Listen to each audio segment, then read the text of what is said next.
Let us recap.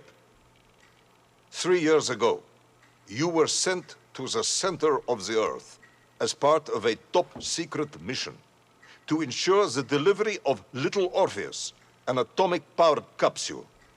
You promptly vanished until you casually wandered up to Molodiyozhnaya station 3 years later, claiming to have saved the world, but lost Little Orpheus in the process. Is this correct?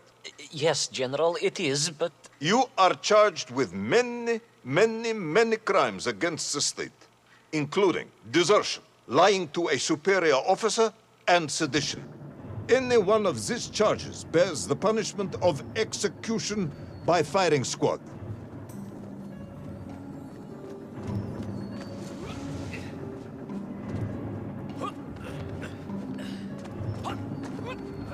General, you must be reasonable. I did my best. It's all true, I swear. I swear upon the lives of my family. Oh, do you?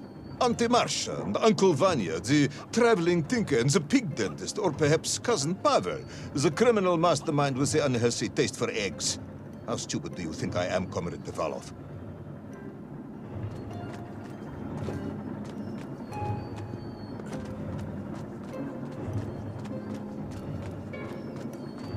Subdayu, it is all true. Maybe your toy maker, or was it watchmaker, Faza, who apparently taught you all he knew, despite being killed when you were less than 5 years old. I was a fast learner?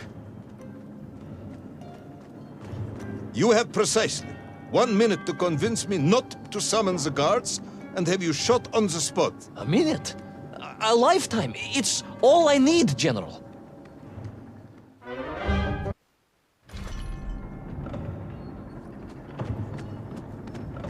I was astounded. My father, I told you, I think I told you, he was a toy maker, and he often played with clockwork parts. Tavarish. But this made all those childhood wonders pale into insignificance. And it was fortunate indeed that my uncle... Vanya, the pig dentist? No, my other uncle,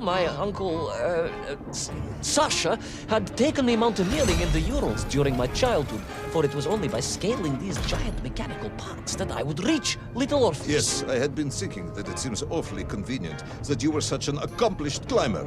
I don't, however, recall any mention of this Uncle Sasha in your file. He was a very private man. A very unlikely man. That was Uncle Sasha's blessing and his curse.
Those great wheels and cogs clashed and boomed.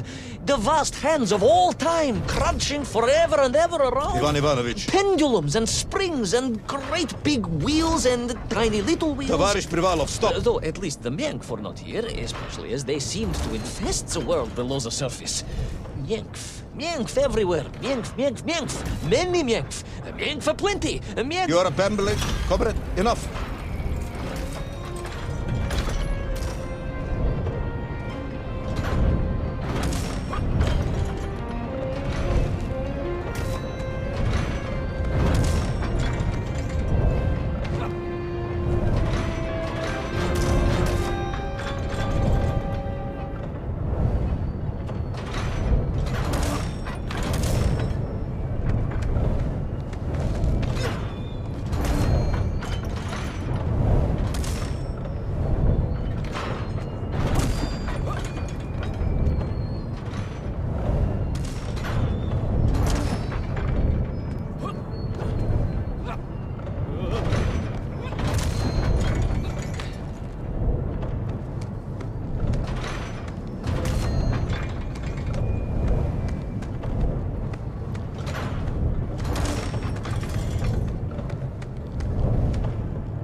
But where was Toll? Aha! High above. On the clock face, perhaps. With his radios and his crystals. No. If I could just reach him, I could use the bomb. There is no bomb. You have no idea how to make a bomb. You have no idea about how to do anything one might actually expect of a cosmonaut. The bomb? Ivan Ivanovich! General? Time is up.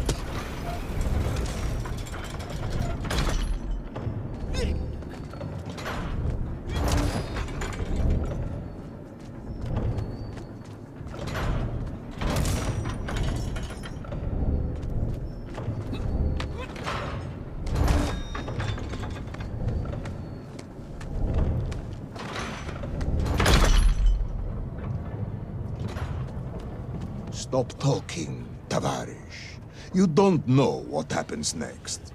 It is obvious. You've done very well. I applaud you for your efforts and your story. It is a wonderful tale, Comrade Privalov. I have enjoyed it immensely. But every story needs an ending. And it is clear yours does not have one. I just need more time. I think that even if I gave you all the time in the world, it would not be enough. No, General. I can do this. That is, I remember what happens next. I just need to catch my breath and compose myself. We both know how this story ends, comrade. But little Orpheus, you haven't heard what happened. We will find out soon enough. You will be executed, and another expedition will be sent. No, you cannot. You cannot. We must never go back. You don't understand.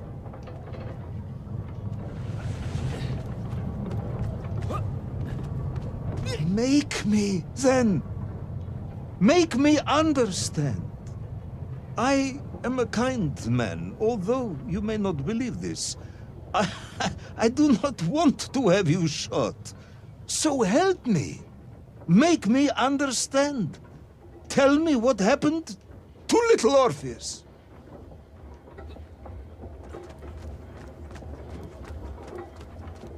It was... Ivan Ivanovich? It was...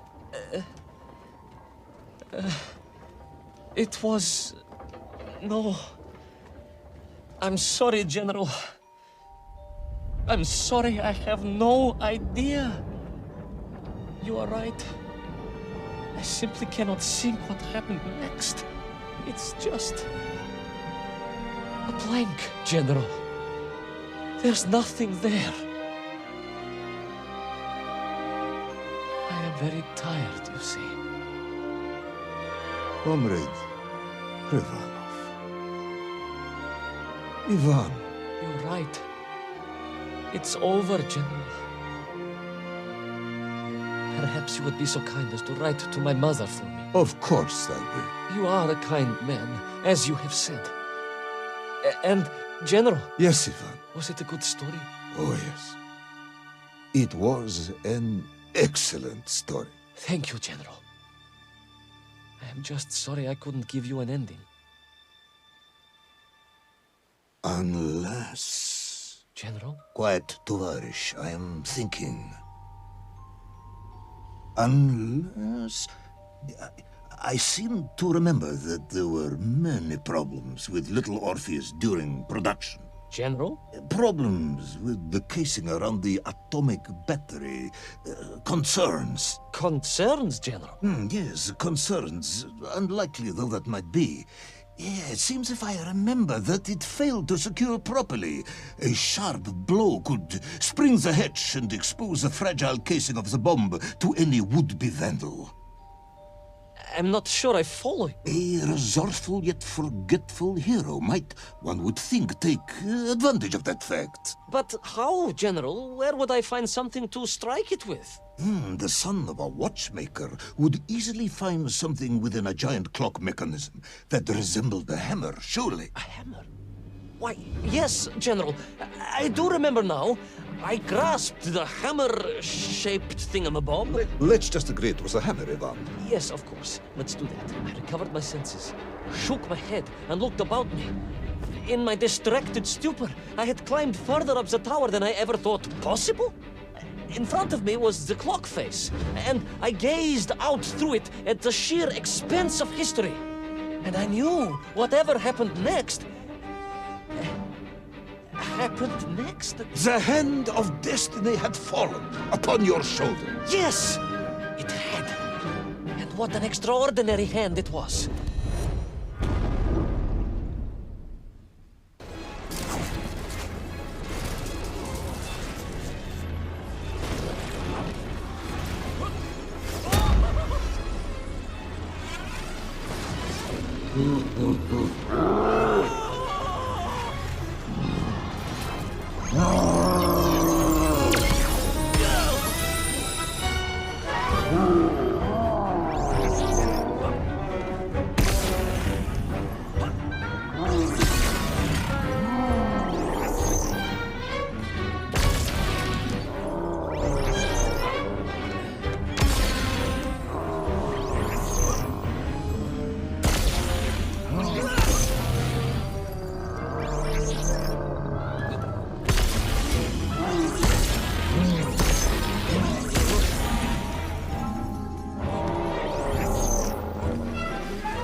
And so, Toll was defeated.